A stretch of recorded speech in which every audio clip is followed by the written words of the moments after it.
नमस्कार छात्रों, अपन लोग पिछले वाले लेक्चर में महादेव गोविंद रानडे के ऊपर चर्चा कर रहे थे और उसके जीवन परिचय और भारतीय राजनीतिक अर्थव्यवस्था के बारे में बातें कर रहे थे। इसके अंतर्गत हमने ये देखा कि महादेव गोविंद रानडे प्रतिष्ठित आर्थिक सिद्धांतों की व्यवहारिकता पर प्रश्न चिन्ह लगा और जो प्रश्न चिन्ह लगाए वो तर्कपूर्ण थे। और इसी संदर्भ में महादेव गोविंद रानडे ने कुछ तर्क दिए कि किस कारण से वो प्रतिष्ठित सिद्धांत की व्यवहारिकता को नकार रहे थे। वो तर्क इस प्रकार से हैं।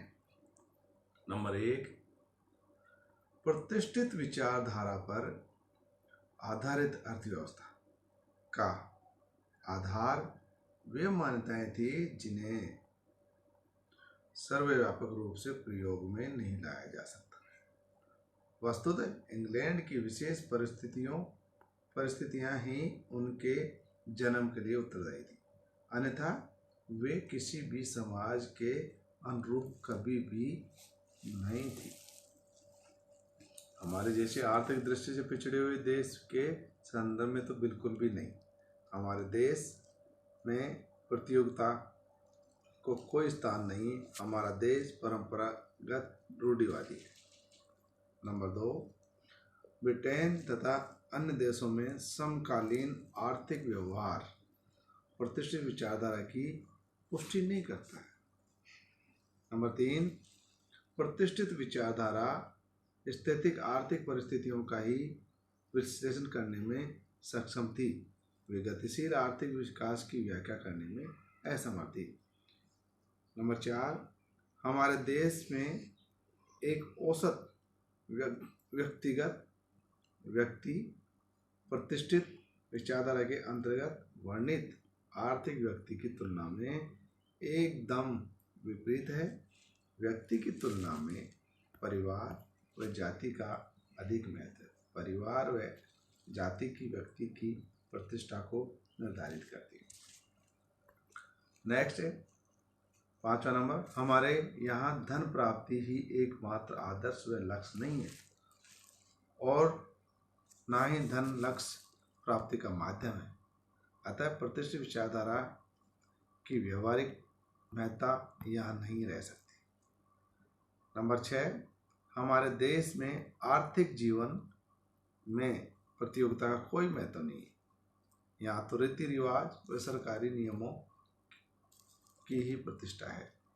नंबर 7, हमारे देश में श्रम व पूंजी की गतिशीलता का अभाव है। मजदूरी व लाभ भी स्थिर हैं, न कि परिवर्तनशील। नंबर 8, हमारे देश में जनसंख्या के भी अपने नियम हैं। जहाँ एक और बीमारी एवं अकाल के कारण जनसंख्या कम हो जाती है, वहीं दूसरी ओर राष्ट्रीय उत्पादन भी लगभग स्थिर ही है। नंबर 9, प्रतिष्ठित विचारधारा की व्यवहारिकता पर तो अन्य यूरोपीय व अमेरिकी अर्थशास्त्रियों ने ही प्रश्न चिन्ह लगा दिया है। ब्रिटिश अर्थशास्त्री भी इसकी आलोचना करने लगे। रानडे ने आर्थिक सिद्धांतों की उपयोगिता व वैज्ञानिकता को सर्वथा स्वीकार किया। वे तो केवल इसे व्यवहारिकता का सुदृढ़ आधार प्रदान कर और अधिक तर्कपूर्ण व वैज्ञानिक बनाना चाहते थे। उन्होंने अर्थशास्त्र को सदा विज्ञान ही माना, न कि कला। रानडे के अनुसार अर्थशास्त्र एक सामाजिक विज्ञान है तथा उसके सिद्धांत ऐसे होने चाहिए कि उन्हें ऐतिहासिक दृष्टि से अनुभव किया जा सके, व्यवहारिक धरातल पर सत्य सिद्ध हों तथा सामाजिक यथार्थ के निकट हों। और इसी आधार पर उन्होंने भारत के लिए अलग आर्थिक सिद्धांत की बात कही। उन्होंने कहा कि ब्रिटेन की परिस्थितियां भारत के एकदम विपरीत हैं। जो आर्थिक सिद्धांत ब्रिटेन में लागू हो सकते हैं, भारत में कभी भी व्यवहारिक नहीं हो सकते। हमारे लिए अलग आर्थिक सिद्धांतों की आवश्यकता है जो कि हमारी परिस्थितियों के सर्वदा अनुकूल हो। रानडे ने भारत के लिए अलग आर्थिक सिद्धांत की आलोचना करने वालों को स्पष्ट शब्दों में कहा कि प्रतिष्ठित विचारधारा का जन्म वाणिज्यवादियों की आलोचना के रूप में हुआ। वाणिज्यवादी विचारधारा का जब ब्रिटेन के हितों के अनुकूल नहीं रही तो उन्होंने प्रतिष्ठित सिद्धांत को उपजाया। इससे भी अधिक उल्लेखनीय यह है कि जब संरक्षण की नीति ब्रिटिश हितों की अधिक पोषक है तो वे अपने देश में संरक्षण नीति अपनाते हैं।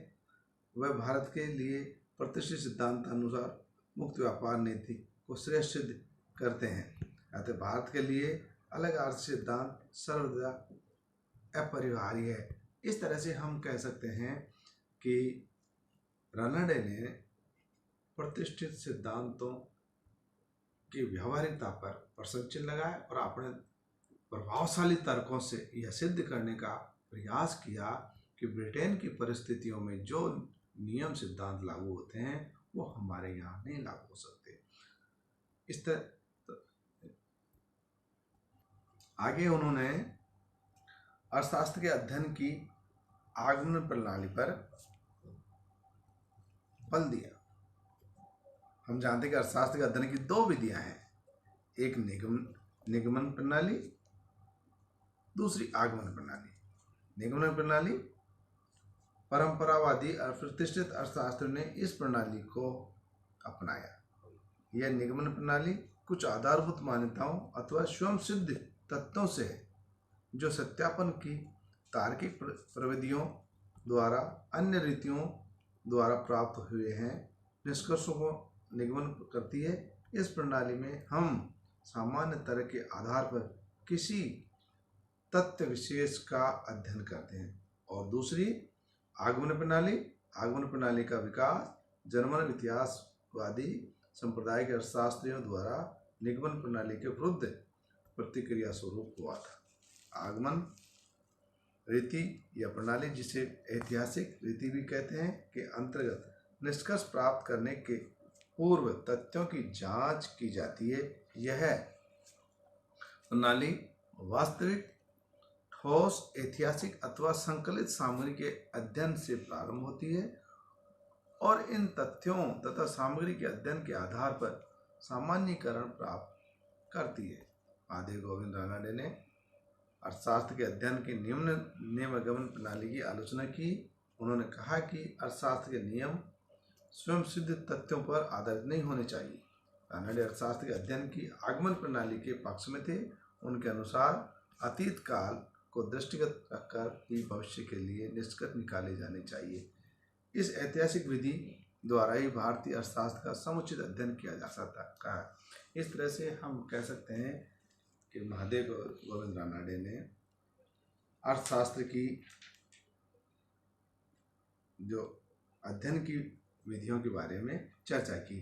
ठीक है, आगे हम बाद में अगले वाले लेक्चर में आर्थिक राष्ट्रवाद, भारतीय निर्धनता के कारण, इनके ऊपर चर्चा करेंगे। Thank you.